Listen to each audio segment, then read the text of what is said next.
Next chapter ਜੋ ਆਪਾਂ start ਕਰਨ ਜਾ ਰਹੇ ਹਾਂ ਸਟੂਡੈਂਟਸ, ਦੈਟ ਇਜ਼ ਡਾਈਈਨਸ। ਡਾਈਈਨਸ ਜਿਵੇਂ ਨਾਂ ਤੋਂ ਪਤਾ ਲੱਗ ਰਿਹਾ, ਈਨ ਵੀ no is for double bond, ਅਤੇ ਡਾਈ ਮਤਲਬ ਕਿ ਕੰਪਾਊਂਡ ਦੇ ਵਿੱਚ ਦੋ ਡਬਲ ਬੌਂਡਸ ਨੇ, ਅਤੇ ਇਹ ਦੋ ਡਬਲ ਬੌਂਡ ਵਾਲੇ ਕੰਪਾਊਂਡਸ ਆ ਜਿਹੜੇ ਉਹਨਾਂ ਨੂੰ ਆਪਾਂ ਡਾਈਈਨ ਕਹਿੰਦੇ ਹਾਂ। ਅਤੇ ਇਹ ਹੋ ਸਕਦੇ ਹੈ ਤਿੰਨ ਕਿਸਮ ਦੇ। If the double bonds are immediate double bonds, ਕਿ ਇੱਕ ਕਾਰਬਨ ਦੇ ਦੋਨੋਂ ਪਾਸੇ ਡਬਲ ਬੌਂਡਸ ਨੇ, ਤਾਂ ਇਸ ਨੂੰ ਅਸੀਂ ਕਹਿੰਦੇ ਹਾਂ ਕਿਊਮੂਲੇਟਡ, ਕਿਊਮੂਲੇਟ ਹੋਏ ਹੋਏ ਆ, ਬਿਲਕੁਲ ਨੇੜੇ ਨੇੜੇ ਹੈ। ਸੋ ਦਿਸ ਇਜ਼ ਕਿਊਮੂਲੇਟਡ ਡਾਈਈਨ ਜਾਂ ਕਿਊਮੂਲੇਟਡ ਡਬਲ ਬੌਂਡ। ਦੂਸਰਾ ਹੁੰਦਾ ਹੈ ਕਿ ਜਦੋਂ ਇੱਕ ਸਿੰਗਲ ਬੌਂਡ ਦੇ ਨਾਲ ਸੈਪਰੇਟਡ ਹੈ, ਡਬਲ ਬੌਂਡ, ਫਿਰ ਸਿੰਗਲ ਬੌਂਡ, ਫਿਰ ਡਬਲ ਬੌਂਡ। ਸੋ ਇਸ ਤਰ੍ਹਾਂ ਦੀਆਂ ਜਿਹੜੀਆਂ ਡਾਈਈਨਸ ਨੇ ਉਹਨਾਂ ਨੂੰ ਆਪਾਂ ਕੌਨਜੂਗੇਟਡ ਡਾਈਈਨਸ ਕਹਿੰਦੇ ਹਾਂ, ਜਦੋਂ ਡਬਲ ਬੌਂਡ ਸਿੰਗਲ ਬੌਂਡ ਨਾਲ ਸੈਪਰੇਟਡ ਨੇ। ਜੇ ਇੱਕ ਤੋਂ ਵੱਧ ਸਿੰਗਲ ਬੌਂਡਸ ਨਾਲ ਸੈਪਰੇਟਡ ਹੈ ਤਾਂ ਉਹਨੂੰ ਅਸੀਂ ਆਈਸੋਲੇਟਡ ਡਾਈਈਨਸ ਕਹਾਂਗੇ। For example this double bond CH single bond, CH2 single bond, CH ਫਿਰ ਡਬਲ ਬੌਂਡ।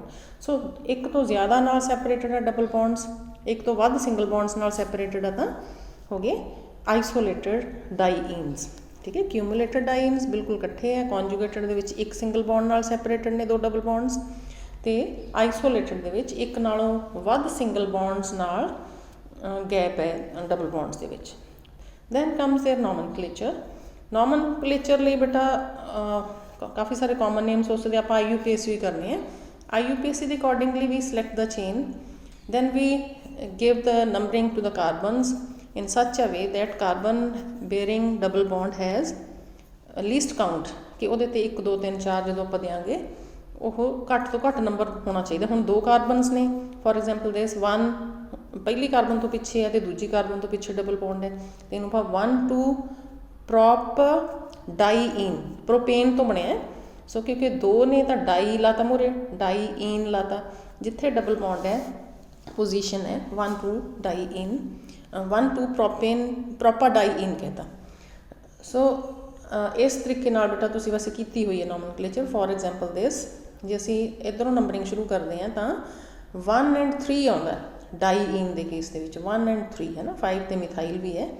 ਸੋ ਮਿਥਾਈਲ ਕਿਉਂਕਿ ਐਜ਼ ਸਾਈਡ ਬ੍ਰਾਂਚ ਲੈ ਲਿਆ ਹੋਇਆ, ਐਜ਼ ਸਬਸਟੀਟਿਊਟ ਲਿਆ ਹੋਇਆ, ਤਾਂ ਫੰਕਸ਼ਨਲ ਗਰੁੱਪ ਈਨ ਦਾ ਹੈ, ਉਹ ਵੀ ਡਾਈਈਨ ਹੈ, 1 3 ਹੈਕਸਾਡਾਈਈਨ। ਅਸੀਂ ਦੂਜੇ ਪਾਸੇ ਸ਼ੁਰੂ ਕਰਾਂਗੇ, SCH3 ਤੋਂ ਨੰਬਰਿੰਗ ਸ਼ੁਰੂ ਕਰਾਂਗੇ 1 2 3 ਕਰਕੇ, ਤਾਂ ਫਿਰ ਡਬਲ ਬੌਂਡਸ ਨੇ ਜਿਹੜੇ ਉਹ 3 ਅਤੇ 5 'ਤੇ ਆਊਗਾ। ਇਸ ਕਰਕੇ ਸਮ ਟੋਟਲ 3 ਅਤੇ 5 ਦਾ ਜ਼ਿਆਦਾ ਹੈ, ਇੱਥੇ 1 3 ਦਾ ਘੱਟ ਹੈ, 1 3 ਡਾਈਈਨ ਲਿਖਦੇ ਹਾਂ ਤਾਂ। ਸੋ ਇਸ ਤਰ੍ਹਾਂ ਤੁਸੀਂ ਇਹਦੀ ਨੋਮਨਕਲੇਚਰ ਦੇਖ ਲਿਓ, ਕੀਤੀ ਵੀ ਹੋਈ ਹੈ ਤੁਸੀਂ। Then comes relative stabilities of dienes. ਹੁਣ ਬੇਟਾ ਜੇ ਅਸੀਂ ਦੋ ਡਾਈਈਨਸ ਨੂੰ ਕੰਪੇਅਰ ਕਰੀਏ, ਕਿਊਮੂਲੇਟਿਵ ਡਾਈਈਨਸ ਤਾਂ ਵੈਸੇ ਘੱਟ ਹੀ ਹੁੰਦੀਆਂ ਸਟੱਡੀ, ਤਾਂ ਆਮ ਤੌਰ 'ਤੇ ਹੁੰਦੀ ਹੈ ਜਾਂ ਤਾਂ ਆਈਸੋਲੇਟਡ, ਫੋਰ ਐਗਜ਼ਾਮਪਲ ਦਿਸ ਪੈਂਟਾਡਾਈਨ ਹੈ ਨਾ, ਸਿਰੇ 'ਤੇ ਬੌਂਡਸ ਨੇ ਡਬਲ ਬੌਂਡਸ, ਦੋ ਸਿੰਗਲ ਬੌਂਡਸ ਨਾਲ ਸੈਪਰੇਟਡ ਨੇ। ਅਤੇ ਇੱਕ ਸਾਡੇ ਕੋਲ ਹੈ ਕੌਨਜੂਗੇਟਡ ਡਾਈਈਨ, ਜਿਸ ਤਰ੍ਹਾਂ ਆਹ ਹੈ ਸਿੰਗਲ ਬੌਂਡ ਫਿਰ ਡਬਲ ਬੌਂਡ, ਇੱਕ ਸਿੰਗਲ ਬੌਂਡ ਨਾਲ ਸੈਪਰੇਟਡ ਹੈ। ਜਿਹੜੀਆਂ ਕੌਨਜੂਗੇਟਡ ਡਾਈਈਨਸ ਹੁੰਦੀਆਂ ਨੇ ਦੇ ਆਰ ਸਟੇਬਲਰ। ਕਿਵੇਂ ਪਤਾ ਲੱਗਦਾ ਕਿ ਜਦੋਂ ਡਾਈਈਨ ਦੀ ਹਾਈਡਰੋਜੀਨੇਸ਼ਨ ਕਰਦੇ ਹੈ, ਹਾਈਡਰੋਜਨ ਐਡ ਕਰਦੇ ਹੈ, ਤਾਂ ਆਈਸੋਲੇਟਡ ਲਈ ਵੈਲਿਊ ਦਿੱਤੀ ਹੋਈ ਹੈ ਜਿਹੜੀ ਸਾਈਟ ਕੀਤੀ 1 4 ਪੈਂਟਾਡਾਈਈਨ 251 ਕਿਲੋ ਜੂਲਸ ਹੈ। ਜਦੋਂ ਅਸੀਂ ਲੈਂਦੇ ਹਾਂ ਕੀ ਕਹਿੰਦੇ ਆ ਕਿ ਸਿੰਗਲ ਬੌਂਡ ਇੱਕ ਨਾਲ ਸੈਪਰੇਟਡ ਹੈ, that is conjugated diene, ਇਹਦੇ ਲਈ ਵੈਲਿਊ 238 ਕਿਲੋ ਜੂਲਸ ਹੈ। So this is the value for isolated, this is for isolated and this is for conjugated। ਤਾਂ ਹੁਣ conjugated 'ਚ ਕਿਉਂਕਿ ਐਨਰਜੀ ਘੱਟ ਨਿਕਲੀ ਹੈ, ਤਾਂ ਮਤਲਬ ਘੱਟ ਤਾਂ ਹੀ ਨਿਕਲੀ ਹੈ ਕਿ ਓਰੀਜਨਲ ਮੋਲੀਕਿਊਲ ਦੀ ਐਨਰਜੀ ਘੱਟ ਹੈ ਨਾ ਹਾਈਡਰੋਜੀਨੇਸ਼ਨ ਤੋਂ ਬਾਅਦ।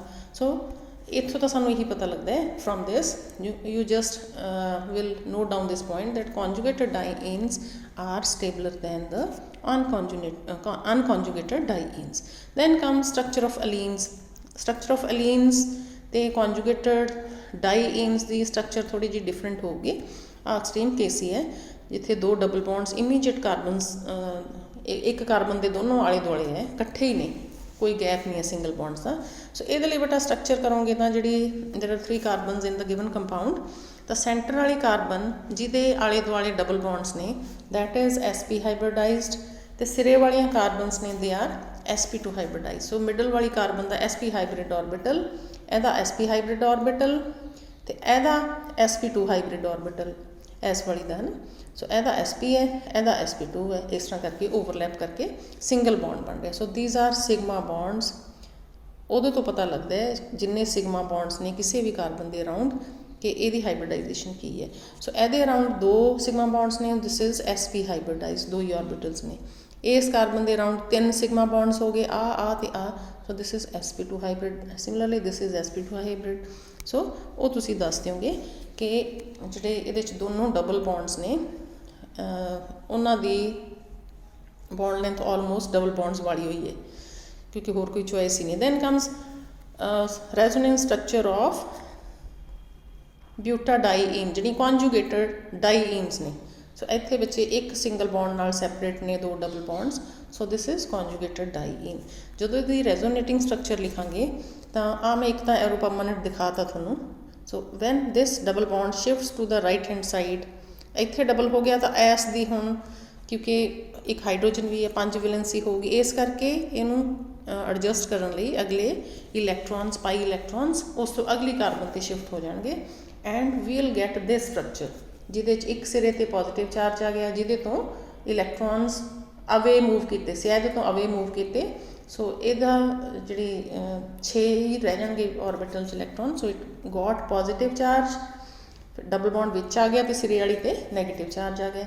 ਜੇ ਇਹਦੀ ਮੂਵਮੈਂਟ ਇਲੈਕਟ੍ਰੋਨ ਦੀ ਐ ਹੁੰਦੀ ਕਿ ਆ ਇੱਥੇ ਆ ਗਿਆ ਤੇ ਆ ਇਲੈਕਟ੍ਰੋਨਸ ਇੱਥੇ ਆ ਗਏ, ਤਾਂ ਫਿਰ ਇਹਦੇ ਨਾਲ ਕੀ ਹੋਣਾ ਸੀ ਕਿ it should be positive and this should be negative. ਇਹ ਸਿਰੇ 'ਤੇ ਸਟਰਕਚਰ ਦਿੱਤੀ ਹੋਈ ਹੈ। ਸੋ 2 ਸੱਚ ਰੈਜ਼ੋਨੇਟਿੰਗ ਸਟਰਕਚਰਸ ਆਰ ਪੋਸੀਬਲ। ਇੱਕ ਸਿਰੇ ਤੋਂ ਦੂਜੇ ਸਿਰੇ ਨੂੰ ਜਦੋਂ ਇਲੈਕਟ੍ਰੋਨ ਮੂਵ ਕਰਦੇ ਹੈ, ਪਰ ਸੈਕਿੰਡ ਤੇ ਥਰਡ ਸਟਰਕਚਰ ਹੈ ਜਿਹੜੀ ਇਹਦੇ 'ਚ ਚਾਰਜ ਸੈਪਰੇਸ਼ਨ ਹੈ। ਸੋ ਨੈਚੁਰਲੀ ਦੋਨੋਂ ਸਟਰਕਚਰਸ ਘੱਟ ਸਟੇਬਲ ਨੇ as compared to the first one.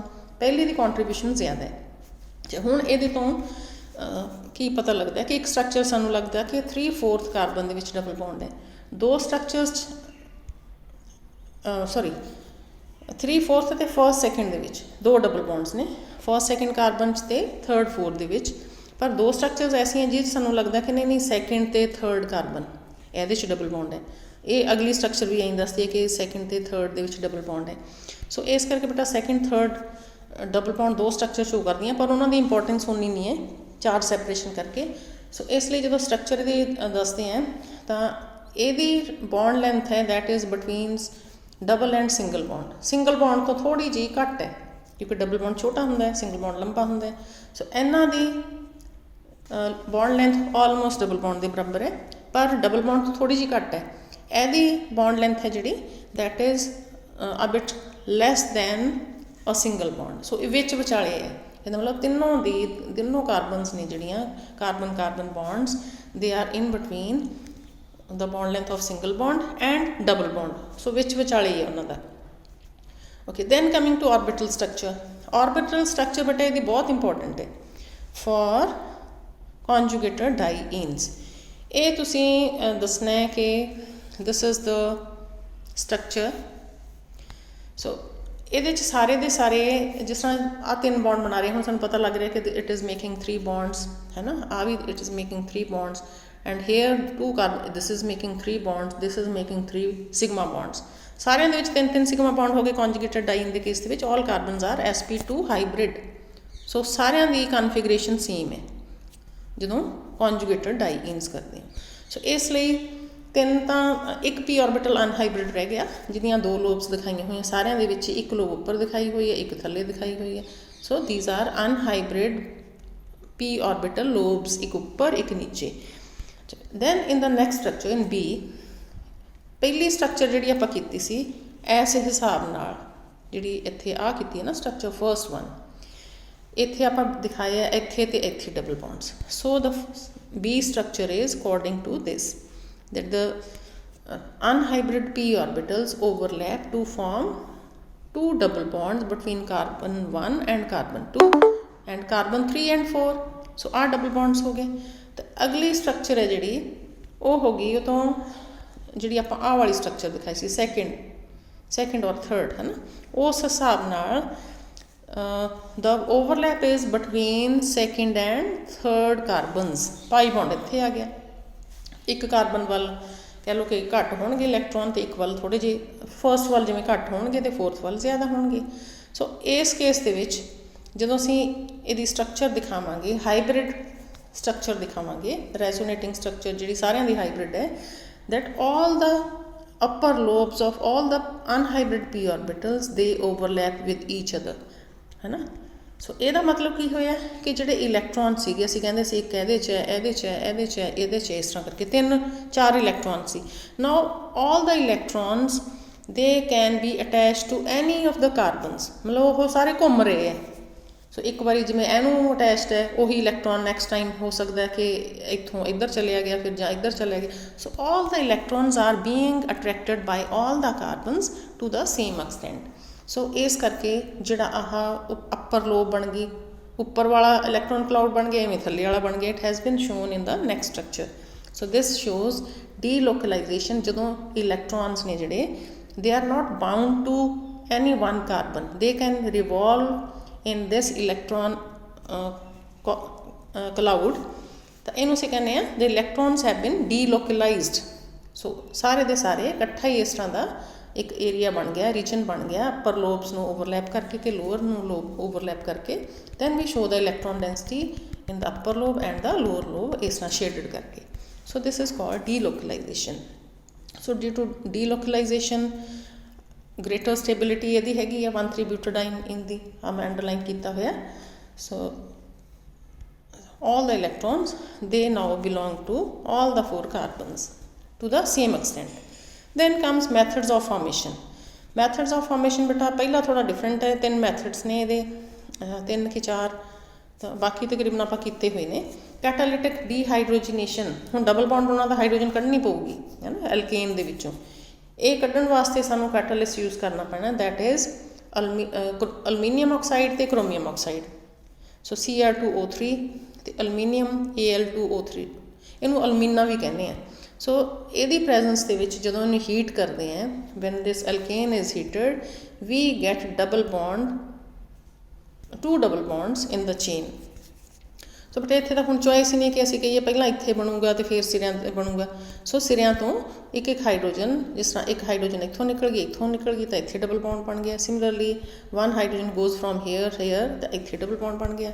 So in the presence of chromium oxide and aluminium oxide we get 1,3-butadiene from butane। ਅਗਲੀ ਐਗਜ਼ਾਮਪਲ ਇਜ਼ ਕਿ ਜੇ ਅਲਕੀਨਸ ਤੋਂ ਵੀ ਅਸੀਂ ਇੱਕ ਆਲਰੇਡੀ ਪ੍ਰੈਜ਼ੈਂਟ ਹੋਵੇ, ਡਬਲ ਬੌਂਡ ਪਹਿਲਾਂ ਹੀ ਹੋਵੇ, ਅਤੇ ਇੱਕ ਹੋਰ ਬਣਾਉਣਾ ਹੋਵੇ ਤਾਂ ਇਸ ਤਰ੍ਹਾਂ ਕਿਤੇ ਵੀ ਹੋ ਸਕਦਾ ਡਬਲ ਬੌਂਡ, ਸਿਰੇ 'ਤੇ ਵੀ ਹੋ ਸਕਦਾ ਜਾਂ ਫਿਰ ਸੈਂਟਰ 'ਚ ਵੀ ਹੋ ਸਕਦੇ, ਹੈ ਨਾ। ਇਹਦੇ ਸੈਂਟਰ 'ਚ ਹੈ, ਇਹਦੇ ਸਿਰੇ 'ਤੇ ਹੈ। This can be change to diene in presence of phosphates. Phosphate ਕਿਹਦੇ? ਨਿਕਲ ਦਾ ਫਾਸਫੇਟ ਜਾਂ ਫਿਰ ਕੈਲਸ਼ੀਅਮ ਦਾ ਫਾਸਫੇਟ, ਕੋਈ ਇੱਕ ਵੀ ਯੂਜ਼ ਤੁਸੀਂ ਯਾਦ ਕਰ ਸਕਦੇ ਹੋ। So in when this is heated in presence of these phosphates we get 1,3-butadiene। So alkanes alkenes ਦੋਨੋਂ ਹੀ ਕਨਵਰਟ ਕਰ ਸਕਦੇ ਹਾਂ, ਪਰ ਦੋਨਾਂ ਦੇ ਕੈਟਲਿਸਟ ਅਲੱਗ-ਅਲੱਗ ਨੇ। ਦੈਨ ਕਮਸ ਡੀਹਾਈਡਰੋਹੈਲੋਜੀਨੇਸ਼ਨ ਆਫ ਡਾਈਹੈਲੋਜਨ ਡੈਰੀਵੇਟਿਵਸ, ਜਿਹਦੇ 'ਚ 2 Cl ਗਰੁੱਪਸ ਲੱਗੇ ਹੋਣ। ਸੋ ਡੀਹਾਈਡਰੋਹੈਲੋਜੀਨੇਸ਼ਨ 'ਚ ਇੱਕ H ਜਾਂਦਾ ਹੁੰਦਾ ਅਤੇ ਇੱਕ X ਐਟਮ ਜਾਂਦਾ ਹੁੰਦਾ, ਹੈ ਨਾ। HX ਰਿਮੂਵ ਕਰਦੇ ਹੁੰਦੇ ਆ ਇਨ ਪ੍ਰੈਜ਼ੈਂਸ ਆਫ ਐਲਕੋਹਲਿਕ KOH। ਸੋ ਇਹ ਵੀ ਪੋਟਾਸ਼ੀਅਮ ਐਲਕੋਹਲਿਕ KOH, ਆ ਦੇਖੋ, ਦਿਸ ਇਜ਼ ਐਲਕੋਹਲਿਕ KOH। ਅਤੇ ਇੱਥੇ ਐਰੋ 'ਤੇ ਵੀ ਤੁਸੀਂ ਐਲਕੋਹਲਿਕ KOH ਲਿਖ ਸਕਦੇ ਹੋ, ਹੈ ਨਾ। So we can write this as alcoholic KOH। So this reaction takes place and 2 HCl molecules are removed and we get this compound। ਜੇ ਸਟ੍ਰੇਟ ਚੇਨ ਵਾਲੇ ਤੋਂ ਇਹ ਤੋਂ CH3 ਤੋਂ ਬਿਨਾਂ ਸ਼ੁਰੂ ਕਰਦੇ ਹਾਂ ਤਾਂ ਵੀ ਠੀਕ ਹੈ, ਇਹਦੇ ਨਾਲ ਸ਼ੁਰੂ ਕਰਦੇ ਹਾਂ ਤਾਂ ਵੀ ਠੀਕ ਹੈ, we get isoprene। Then next method is dehydration of diols in the presence of acids। So ਬੇਟਾ ਸਲਫਿਊਰਿਕ ਐਸਿਡ ਅਤੇ ਫਾਸਫੋਰਿਕ ਐਸਿਡ ਹੈ, ਉਹਨਾਂ ਦੀ ਖਾਸ ਪ੍ਰੋਪਰਟੀ ਹੈ they can dehydrate the alcohols। ਸੋ ਡਾਈਓਲ ਲੈ ਕੇ ਸਿਰਿਆਂ 'ਤੇ ਦੋਨਾਂ 'ਤੇ OH ਲੱਗਿਆ ਹੋਇਆ, there is a ਬਿਊਟੇਨ ਵਾਲੀ ਚੇਨ, ਪਰ ਸਿਰੇ ਵਾਲੇ ਕਾਰਬਨ ਤੋਂ ਇੱਕ ਹਾਈਡਰੋਜਨ ਰਿਪਲੇਸ ਕੀਤੀ ਹੋਈ ਹੈ OH ਗਰੁੱਪ ਨਾਲ, 1,4-butane diol। So when this compound is heated in presence of sulfuric acid or phosphoric acid, then we get diene। ਦੋਨਾਂ ਸਿਰਿਆਂ ਤੋਂ ਵਾਟਰ ਚਲਿਆ ਜਾਂਦਾ, ਇੱਕ ਹਾਈਡਰੋਜਨ ਇੱਥੋਂ ਅਤੇ OH ਇੱਥੋਂ। ਸਿਮਿਲਰਲੀ ਇੱਕ ਹਾਈਡਰੋਜਨ ਇੱਥੋਂ ਅਤੇ OH ਇੱਥੋਂ। So water is removed and double bond is formed. ਦੋਨੋਂ ਸਿਰਿਆਂ 'ਤੇ ਇਸ ਤਰ੍ਹਾਂ ਬਣਦੇ and we get the required diene. then next pyrolysis of cycloalkenes। ਇਹ ਬੇਟਾ ਆਪਾਂ ਪ੍ਰੋਪਰਟੀਜ਼ 'ਚ ਉਹਦੇ 'ਚ ਕਰਨਾ ਜਿਹੜੀ ਬੜੀ ਇੰਪੋਰਟੈਂਟ ਰਿਐਕਸ਼ਨ ਹੈ। ਇਹ ਰਿਐਕਸ਼ਨ ਉਸ ਤੋਂ ਉਲਟ ਹੈ ਜਿਹਨੂੰ ਰੈਟਰੋ ਡਾਈਲਜ਼ੈਲਡਰ ਰਿਐਕਸ਼ਨ ਕਹਿੰਦੇ, ਉੱਥੇ ਅਸੀਂ ਕਹਾਂਗੇ ਡਾਈਲਜ਼ੈਲਡਰ ਰਿਐਕਸ਼ਨ। ਰੈਟਰੋ ਦਾ ਮਤਲਬ ਕਿ ਉਹਦਾ ਰਿਵਰਸ ਹੈ। ਅੱਛਾ, ਹੁਣ ਸਾਈਕਲਿਕ ਕੰਪਾਊਂਡ ਹੈ, ਜਿਸ ਤਰ੍ਹਾਂ we are having this compound cyclohexene. So ਇਹਨੂੰ ਜਦੋਂ ਹੀਟ ਕਰਦੇ ਆ ਇਨ ਪ੍ਰੈਜ਼ੈਂਸ ਆਫ ਨਾਈਕ੍ਰੋਮ, ਨਾਈਕ੍ਰੋਮ ਯਾਦ ਰਹਿ ਗਿਆ, well and good, otherwise just heat the sign ਦੇ ਦਿਓਗੇ ਐਰੋ ਦੇ ਉੱਤੇ। ਐਂਡ ਕੀ ਚੇਂਜ ਕੀ ਹੁੰਦੀ ਹੈ ਇਹਦੇ 'ਚ ਕਿ if this bond is shifted here CH2 'ਚ ਇੰਨਾ ਆਈਸੋਲੇਟ ਹੋ ਜਾਊਗਾ ਇਹਦੇ 'ਚੋਂ, ਰਿੰਗ 'ਚੋਂ। ਸੋ ਕਿਵੇਂ ਆਈਸੋਲੇਟ ਹੋ ਜਾਊਗਾ, that this bond is shifted here, this bond is shifted here and this double bond is shifted here। ਤੇ ਇਹਦੇ ਨਾਲ ਕੀ ਹੋਣਾ ਹੈ ਇਸ ਚੇਂਜ ਨਾਲ ਕਿ ਆ ਆਈਸੋਲੇਟ ਹੋ ਗਿਆ, ਇੰਨਾ ਟੁੱਟ ਗਿਆ, ਤੇ ਆ ਡਬਲ ਬੌਂਡ ਸਿੰਗਲ ਬਣ ਜਾਊਗਾ, ਇੱਥੇ ਸਿੰਗਲ ਬੌਂਡ ਆ ਜਾਊਗਾ ਐਂਡ ਇੱਥੇ ਡਬਲ ਬੌਂਡਸ ਆ ਜਾਣਗੇ ਪ੍ਰੋਡਕਟ ਦੇ ਵਿੱਚ ਨਾ। ਸੋ ਦੋ ਮੋਲੀਕਿਊਲਸ ਬਣ ਜਾਣਗੇ, that is CH2 double bond CH2 that comes from this part, ਆ ਵਾਲਾ ਜਿਹੜਾ ਇਹ ਇਹਦੇ ਤੋਂ ਆਉਂਦਾ ਹੈ, and CH2 double bond CH single bond CH double bond CH2 1,3-butadiene is formed। So this is retro-dielzelder reaction। ਆ ਅਸੀਂ ਮੇਨ ਕਰਨੀ ਹੈ ਜਾ ਕੇ, ਇਹ ਉਹਦਾ ਰਿਵਰਸ ਹੈ। ਸੋ ਬੇਟੇ ਅੱਜ ਲਈ you will study up to this for